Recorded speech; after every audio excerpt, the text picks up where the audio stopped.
Ladies and gentlemen, boys and girls, welcome back to an episode of Tag Along. I'm here with Haseeb Noor. Assalamu alaikum, man.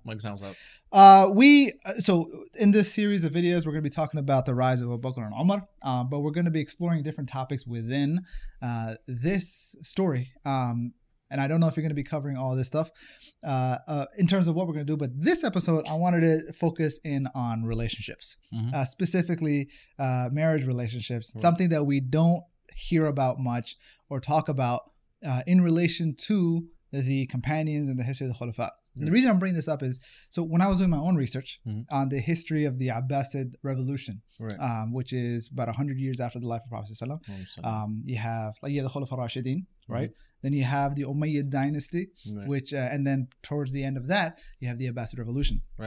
One of the things that led to that was the family of Ibn Abbas but before we go, the thing that I found that was very interesting was how I found out that Ali ibn Abi Talib, one of the people that was behind the foundation of the leadership, was Muhammad ibn Ali ibn Abi Talib. And I'm like, was his son? Yeah, it was his son. I'm like, wait, what? Well, so there's more than Al-Hassan and Al-Hussein. And so like, who was his wife? So apparently it was another wife. And then he ended up moving to Khorasan. And then you mentioned off camera that he had more than one wife. And so after Fatima. Okay. So let's talk about that. Like, this is something that we don't talk about. And let's start with Abu Bakr. Like, he had Abu Bakr radiallahu anhu had more than one wife, even while he was during the life of the Prophet ﷺ. In fact, he had married just recently to a woman in the Quba area of Medina. And he was with the Prophet ﷺ in his final sickness. To the extent that he stayed with him day and night, kind of trying to make sure he's okay and taking care of him. So he asked permission from the Prophet ﷺ, is it okay that I go to Sunh, where my wife is, because we just recently married. And he asked because he saw the Prophet getting better. So the Prophet gave him permission, and it is in that absence that the next day the Prophet ﷺ passed away. All right. So now, is it fair to say, maybe I'm wrong, that Asma bint Abi Bakr and Aisha bint Abi Bakr are from different mothers? No, they're from the same mother. They are from the same mother. Yeah, Abdurrahman and Aisha radiallahu anha. And then the rest of the, for example, Muhammad bin Abu Bakr. They're all from the same. They split to two from two women. So that he was married to one, then he married this woman Asma bint Unais after that. So and now the thing is, do we not have mention of these people? Because now they're all companions too, right?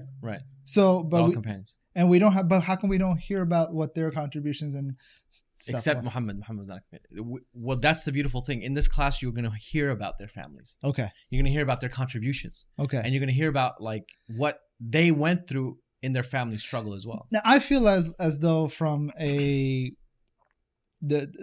circles of scholarship, there's a bias in terms of who gets mentioned, because they look at those who contributed in regards to hadith. But there's more ways to contribute and have legacy than just mentioning what the Prophet ﷺ said. So I'm guessing you're going to go into what. So I mean, the family of Ali radiallahu anh in particular, and the family of Abu Bakr radiallahu anh, and the family of Umar have lineages which trace to this day. So we know the contributions of their families. That's why you have, they say generally Ahl al-Bayt. The greater family of the Prophet ﷺ goes through the lineages of Ali radiallahu anh and Fatima, as well as the extended children. So you know that. Then you have the Umaris. The Umaris are the progeny or children of Umar. And then you have they call them, in different countries, different names. Like, for example, Khoja is a term that's used in Afghanistan for the children of Abu Bakr radiallahu anh. Why do they say Khoja? It just traditionally came from the Turks. That's what Khoja is actually even a term for Imam in Turkish. So they kind of passed that off as, and you can see if the contribution was leadership. So they have, to this day, their contributions are recognized throughout history. And as you know, a sign of respect is shown to those people. You know, what was interesting was just even later on, and as the history follows, towards the end of the Umayyad dynasty, one of the families that came to power in North Africa and Spain was the Fihri family. Right. And I found out that that's actually the family of Umar ibn Khattab. Right. There you go. And so, now, where do these names like Al-Fihri and Umayyad and Abbasi, like where are they coming from? Okay, so the first dynasty of kingship after the Khulafa al-Rashidin, as you know, is the Umayyad. Yeah. And Banu Umayyah is a trace that was during the time of Quraysh. Okay. So that's where Uthman radiallahu anhu's lineage traces from. Okay. So that's something that's traces from Quraysh. Banu Abbas is from Al-Abbas radiallahu anhu, the uncle of the Prophet sallallahu alaihi wasallam. Okay. And Banu here means the children of. Yeah. So what happens is you have a central figure in history. Just like how we in the Quran it says Bani Israel. Bani Israel, the children of Israel. Israel is Yaqub or Jacob. It's kind of a side point, but since Umar ibn Khattab goes to Jerusalem and you have that whole setup, where do we differentiate, or what's the reason for Yaqub alayhi salam being referred to as two different distinct clear names? As Yaqub and Israel? Yeah. To be honest with you, I don't have an answer to that. I don't know why Yaqub alayhi salam had two distinct particular names in history, but they have meanings in Hebrew. Yeah. So Israel and Yaqub have a meaning of like a servant of Allah subhanahu wa ta'ala. Okay. So as like far as Abdullah. Like Abdullah, right? Okay. So in Hebrew it has a reasoning, and Allah subhanahu wa ta'ala referred to him as these two names in the Quran. I personally don't know a lot. Okay, fair enough.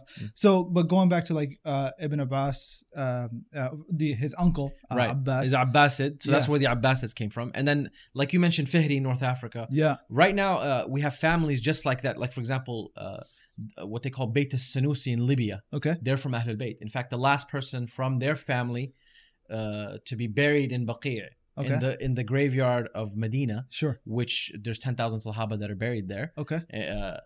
The family of the Prophet ﷺ has a section just for the family of the Prophet. Okay. So the last person from the family of the Prophet to be buried in the family of the Prophet ﷺ section in the graveyard was the king of Libya, King Idris as-Sanusi.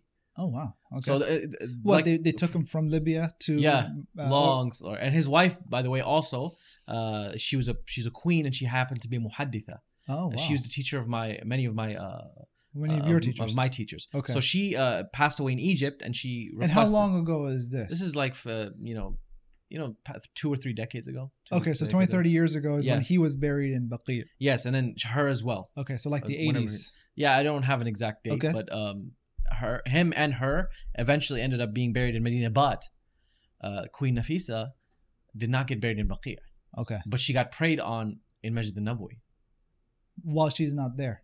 No. Oh, she was there. They brought her body, they prayed on her, and then the janazas go left to go to Baqi'. Her janazah was not approved to be buried in Baqi', and she got taken to be buried by the Shuhada of Uhud.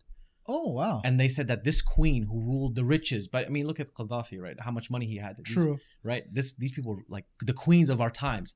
And only 7 people were at her gravesite, including my teacher. Only 7 people? 7 people. And there she's buried by the graveyard of the Shuhada. There's another graveyard next. What? Now, here's a question. Is there a significance to where you pass away and buried? And who attends your burial? Yes. Okay. Yes, there is. The Prophet ﷺ mentioned that the very first people to be resurrected will be the people of Baqi', the people of Medina. Sure. And he also would pray for the people of Baqi'. Okay. And he was commanded by Allah to pray for the people of Baqi'. But and a lot of people don't know this. The Prophet ﷺ also mentioned that whoever has the ability to live and stay and pass away in Medina, then let them do so, because I will be his intercessor or his witness on the day of judgment. Okay. So these are hadith which show clearly that there is a recommendation even at times, and there's also a general recommendation, and also a virtue of where you are buried. But the Prophet also mentioned that if you have a cause, for example, that you're living for, like to spread Islam, to live in a community and to live amongst them. Yeah. And if you happen to die amongst them, the Prophet ﷺ said the entire earth where you lived witnesses for you. Okay. So when somebody asks me, is there a virtue of where I die, and or is there almost like what's a negative form of virtue? What's the opposite of virtue? That's a good question. What is the opposite? Actually, let me look this up right now. So hold on a second. Right. Okay, Google. What is the antonym for virtue? Antonyms for virtue. Vice. Oh, vice. Good. Excellent. Okay. So people think, is there a vice of being buried in a particular area? Not necessarily. Okay. Salman al-Farisi would say, "Al-ard la yuqaddisu ahad." The earth does not make someone sacred. Rather, it is their God consciousness and their actions. So there's a balance between those. So two then things. then is it safe to say that Medina is not sacred because? No, that's not safe to say at all. Okay. It's actually unsafe to say. Okay. Medina in itself is sacred to be buried there. Okay. And So how do you reconcile that with the statement of Salman al-Farsi? What he meant is that if you, did not live and embody righteousness, the earth in and of itself is not going to save. So if somebody was evil and Right. they get buried somehow in Right. Baqi', Right. it doesn't matter. This is in the hands of Allah. But Okay. generally, we can't judge. Theoretically, Theoretically. if you're an evil person, maybe not even Muslim, Maybe. and you were buried in Baqi', Right. Then that is not necessarily a guarantee Right. that But being there was Right. Okay, But the thing is, we don't know how people end. right. So, for example, maybe Allah brought them there for them to achieve this virtue. Okay, You understand? yeah. So there's such a huge nuance. It's like that whole idea of somebody could live a virtuous life, but then Right. in the end they just mess up, and then Right, and they do something virtuous, Yeah. which Allah blesses them with this. Yeah. We don't know. So there's a lot of those. But one thing I will add to you is that there's a lot of accounts that Abdullah ibn Ubay as-Salul, who was he? Abdullah bin Ubay, As-Salul. one of the companions. No. He was the leader of the hypocrites in Medina. Okay, He was the one who But he was plotted against, okay, and he died on other than Islam. gotcha. Right. But he was still buried amongst the Yes. Muslims. Where was he buried? Some say he was buried in al-Baqi'. Really? Right. And Because it was the the Prophet graveyard of ﷺ Medina. didn't pray over him though. Right? He wanted to, and actually some say he did. He was trying to ask for forgiveness. Right, and that's when the Quran was revealed and said Okay. even if you were to ask 70 times, yeah. 70 not being an exact number, but just meaning many times. okay. Seven means like a million times. Yeah. Okay. That Allah subhanahu wa ta'ala will not forgive him. So Okay. the Prophet ﷺ actually went and said, Allah said 70. Yeah. So he actually took it literally in this sense. Okay. So that he could ask for forgiveness for even this person. Yeah. And he said, I will do 71 times. Okay. As an exaggeration. Sure. So Umar ibn Khattab, and this is part of the inshallah class, he came up to the Prophet ﷺ and said, how Yeah. could you do that? Yeah. Until Allah subhanahu wa ta'ala revealed to the Prophet ﷺ that we cannot do this. Okay. We cannot do this. So it shows you, number one, the mercy of the Prophet. Is there a difference between saying we cannot versus we will not? Yes. Okay. There can be a difference. But in this case, there is. But in this case, it's synonymous. It's synonymous, meaning in the sense that we cannot pray for the what's called the Islamic funeral prayer for those who are not Muslim. This is a ritual, Okay. which is ingrained in our faith. I got you. But as far as, for example, condolences and going to a person's funeral who is very close to us to show care, genuine care, and to will good for them and to will good for the families, this is, of course, 100% in our tradition. The Right. Prophet ﷺ even stood up for a Jewish a Jewish person. It's mentioned Yeah. Sahih Muslim. And the companion said, Ya Rasulullah, why would you stand for that person? Right. And the Prophet ﷺ said, Alaysa nafs, isn't that person a soul? Right. So these two are two different things. One is theological, Yeah. and one is our relationship and dealing communal. with others. Communal, thank Right. you. Yes, yes. So, but then there's the other issue where one of the companions was given the list of who the hypocrites are. Right, Hudayfa radiallahu anhu. Yes. Right, So, and he specifically, because he was given that list, exactly. was not preying upon specific people. Right, and that has a lot to do with. But this is in contrast to, and I'm guessing this is because Prophet ﷺ was already given the order by Allah subhanahu wa ta'ala Right. to stop doing that. Right, and Okay. as well as those people may. If the Prophet ﷺ was not given clarity regarding those people, they may cause problems in society. Okay. So those are a list of individuals. Sure. And that's why, again, Umar radiallahu anhu went to Hudayfa. It's like, yo, man, one of Yeah, them. am I one of them? Yes. And this shows you something so beautiful about his character, that he never lost the sense of seeking Vigilance. sincerity and vigilance. Yeah. Of your own faith. Yeah. If anyone should like, we're okay, right? Yeah. We'll be all right. Like, we'll be with the Prophet. I think it's just that That's balance of that certainty of being on the path, but at the same time, the vigilance of Right. ensuring that, hey, am I maintaining and Exactly. staying on the path? Exactly. And that is what, like, Allah calls us to in the Quran, right? Yeah. It's not, okay, you got guidance. Yeah. You got the key to Jannah, right? But that doesn't mean you can open it. Right. So that's what they lived. Fair enough. So getting back to the discussion, you mentioned that the queen, she was also a Scholar of hadith. A scholar of hadith. Yes. What was the term that you used? Muhadditha. Muhadditha. Yeah. So I am wondering, amongst these other wives of the companions that were existent at the time of Rasulullah sallallahu as well as post passing and into the succession of Abu Bakr and Umar. Right. Were there additional contributions and maybe because I'm just looking at it like this, like you're in such close proximity to legend, right? Like there was something that he probably captured and shared. 100%. And the families of Abu Bakr and Umar shared in that contribution. Okay. To the extent that I'll give you one story because there's so many that we're going to cover in the class, but we want to give examples. When Persia fell, the 3 princesses of Persia were brought to Medina. Okay. And they were, as a sign of respect because of their status, they were taken to the house of our mother Aisha radiallahu anha. Okay. And they stayed in her house. In fact, they were so amazed at the courtesy of a ruling nation, right? Yeah. Showing them this kind of respect that was unheard of. Okay.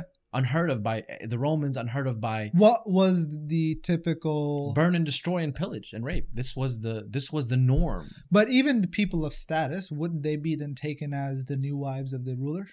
It's coming. Okay. Right. So I'm jumping the gun. They allowed for them to stay and respected them to the extent that some scholars say they accepted Islam because of this kind of treatment. Then basically, after that, they were wed off and given to the 3 most righteous and handsome young men in Medina. Okay. As if they would like to marry them. So one of them was Abdullah ibn Umar. Okay. The famous companion who was a child who grew up in the care of the Prophet ﷺ and Umar. Now, it's safe to say that Abdullah bin Umar, Abdullah bin Zubayr, Abdullah bin Abbas were around the same age, right? Yes. Okay. Roughly, but even though Abdullah bin Umar was a little bit older. My dad called them the 3 Abdullahs. Right. There's actually a term called the Abadila, which talk about all of the Abdullahs. And anyway, that's another... But there's a lot of awesome, cool stories. But the point being is Abdullah ibn Umar married a Persian princess. Okay. Okay. And... It just sounds like Aladdin. That's why Aladdin, by the way, is not a true Arab story. No, Aladdin was made up by a French guy named Antoine Gaillard who stole it from the Chinese, added it to 1000 Nights when he was translating it. Yeah. And then he fetishized it based on the stereotypes of what the French, European and French wanted, right? So it's basically Aladdin's not true, guys. Sorry. Anyway. But wasn't the genie in the original fabricated story supposed to be Chinese? It wasn't Arab. It was a Chinese genie. Yes. But it was a bad genie, right? I don't know the details of it. Okay. I didn't read the Chinese version. But then there's Wes Craven's Wishmaster. That's for another tag-along, guys. That was scary the first time I saw it, man. But, all right, back to the story. Yeah. So basically, Abdullah ibn Umar marries one of them. Yeah. And then you have, Al-Husayn radiallahu anh. Okay. Al-Husayn radiallahu anh or Al-Hasan. I'm one of the sons of Ali. One of the sons of Ali radiallahu anh. Al-Husayn radiallahu anh married another one. Took the other one. And the last one was given to Muhammad ibn Abi Bakr. Okay. So check this out. Now, you say that Muhammad ibn Abi Bakr was not a companion. He was a tabi'i that came after. Okay. Right. Is it because he never met the Prophet ﷺ? Yes, there's doubt in this issue because he was very young. He was very young. Okay. In any case, so so does it have to be that the person has to be self-aware and conscious? No. That they can be young as long as they have met the Prophet ﷺ. Okay. While they were at a young stage. Even if they were a toddler. Yeah. Remember the woman who went to do Hajj? Okay. And she said, "Ya Rasulullah," and she took her baby and says, "Does this one have a Hajj?" Meaning her own son. And the Prophet ﷺ said, "Yes, and you get the reward." Okay. But when he gets older, of age of puberty, he has to do Hajj again to meet the bare requirement of Hajj. Oh, okay. But so the baby gets the reward of Hajj, but does not fulfill his requirement to do Hajj on his own. Right. So that's just a reward that God is generous and gives in Allah subhanahu wa ta'ala. So basically, out of those 3 young men with their Persian wives, they had 3 of the greatest sons that Islam has. So these were hybrid sons, essentially. The hybrid sons. They were half Persian sons. Okay. So one of them was Al-Qasim ibn Muhammad ibn Abi Bakr, one of the 7 fuqaha of Medina. Wow. Okay. And he studied under the private tutelage of his aunt, okay, Aisha radiallahu anha. And the fact is, the funny thing is that she would actually get upset with him when she's teaching him, and he's making mistakes in Arabic. He's half Persian. Yeah. And you say, "What's wrong with you? This is because your mother is Persian." So she would kind of like tell him like speak proper Arabic, but he would have not a lisp, but he would constantly make mistakes. Right, it's just kind of like the Desi situation, right? Where like they mix up the rod and the sad and like for example the conjugations, like you call somebody a man or woman. Yeah. So he was making those mistakes, and Aisha kind of that's the other thing. Yeah, there's a feminine. There's no masculine, feminine. Mudhakkar and muannath. Yeah. In Arabic you have that. In the Persian language. Right. So they had Qasim ibn Muhammad. Abdullah ibn Umar had Salim. Okay. Ibn Abdullah ibn Umar. And this man was a genius. What was his story? Or there's a lot to say, man. Okay, fair enough. One of the key stories that I loved was his stance against Hajjaj ibn Yusuf al-Thaqafi. Oh. Anyone that stood against Hajjaj, it's like what? But Salim survived because of his intellect.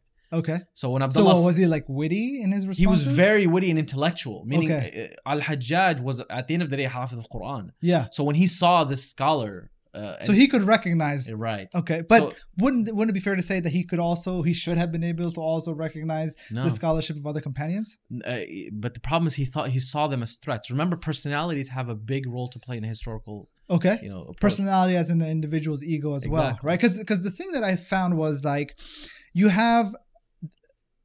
For lack of a better term, you have during the time of Al-Hajjaj, you have the rebels, right? Right. Like Abdullah bin Zubayr, right? Yeah. They looked at their service to Allah, their service to Islam, towards looking upon this from their perspective, this injustice that's being done. Right.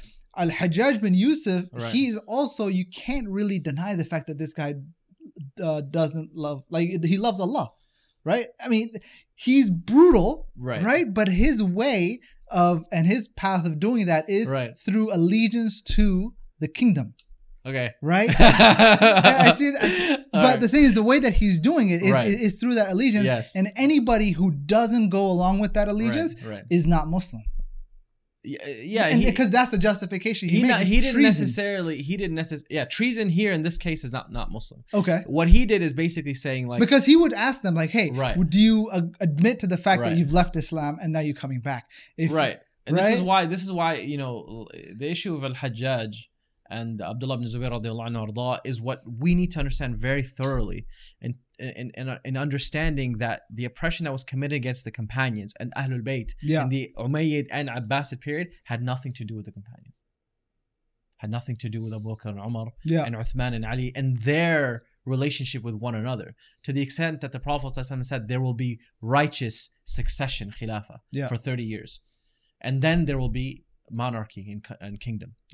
So a lot of people, what happens historically, particularly when it comes to sectarianism, they take historical dispute and disagreement, and they juxtapose it, or they put it on that the companions had the same type of disagreement that the Umayyads and the Abbasids and the Ahlul Bayt. I mean, they had disagreements, but it wasn't to the same theological. They're saying, they had like.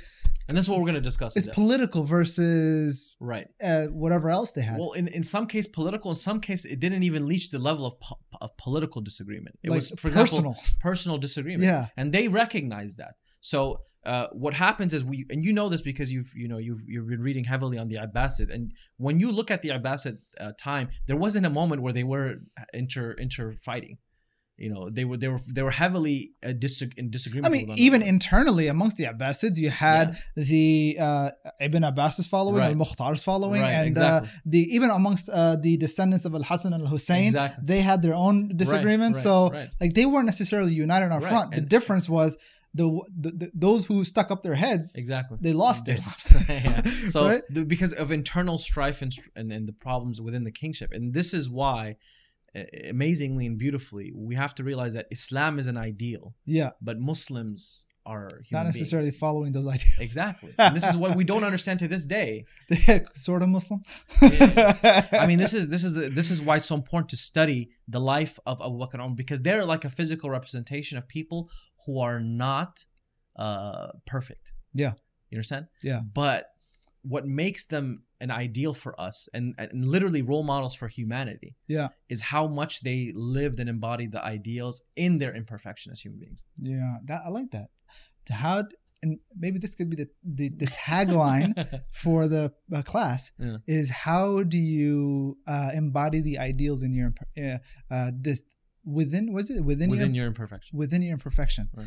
So how to embody ideals within your imperfection. Within or despite your imperfections. Within or despite imperfections. Right. Your imperfections. Mm-hmm. Ooh, I like that. Right. There you go. That's all for today. So, and on a good note. No, I think it's a really positive, strong note, and the fact that you say that because it's safe to say that these companions are not perfect. Of course. And 100%. So, and because I find it interesting, but collectively, their voice is binding. Their what? Their voice is binding. Their voice is binding because through that collectivity, they're able to filter out. Right. Oh man, this brings me. They complete one another it drowns out the imperfections. Are you into anime? No, man. No. There was this fascinating anime series called Psycho-Pass. Okay. Right, and spoiler warning, if you want to see it, you haven't seen it, just cut this off right now, right? Okay. So essentially what happens is it's a futuristic society that's governed by this alleged AI. What it actually is a collective consciousness of people who have passed away. Wow. But they collect their brains. So they stole the idea of the Sahaba. So basically all of these brains as an array are making decisions on judgment and justice and things like that. That's exactly what the companions are, because Allah subhanahu wa ta'ala preserved this faith through this binding collective voice. Yeah. And Allah subhanahu wa ta'ala promised, this is a prophecy of the Prophet. He says but the thing is, the process that they're following to collectively address and filter out their own issues is a prophetic divine. Is a prophetic, and it was a prophecy of the Prophet, and it's a Quranic injunction. But this should not be at the same time confused with the structure of governance. Right, of course. Was their own. Right, 100%. And so, and I think this is one of the things that people forget.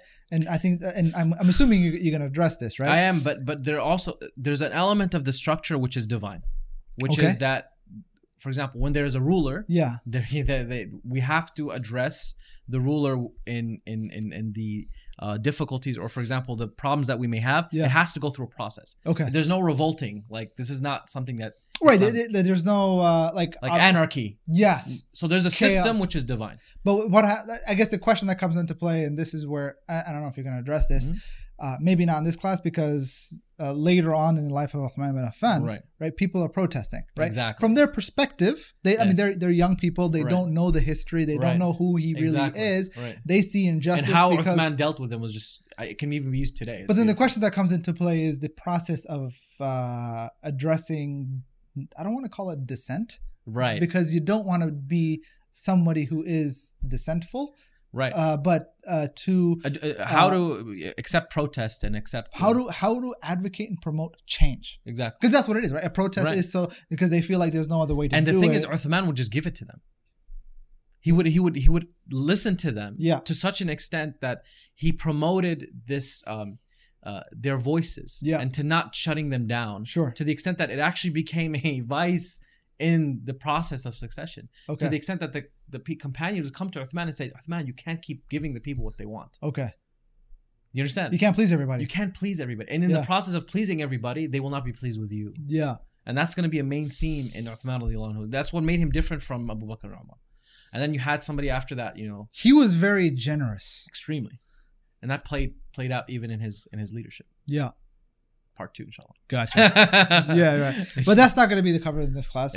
But actually, this brings the final question here is, are you going to be giving insight into the interactions with Uthman bin Affan? 100%. Because look, one of the things I actually don't like is when people focus on one person and just live their life without their others' existence. Exactly. Or the personalities that built or interact with that individual. So what we're going to do is actually look at the lives of these people. Okay. Through the lenses of others, as well as those who lived with them. Yeah. As well as their own eyes in the relationship of their teacher, the Prophet.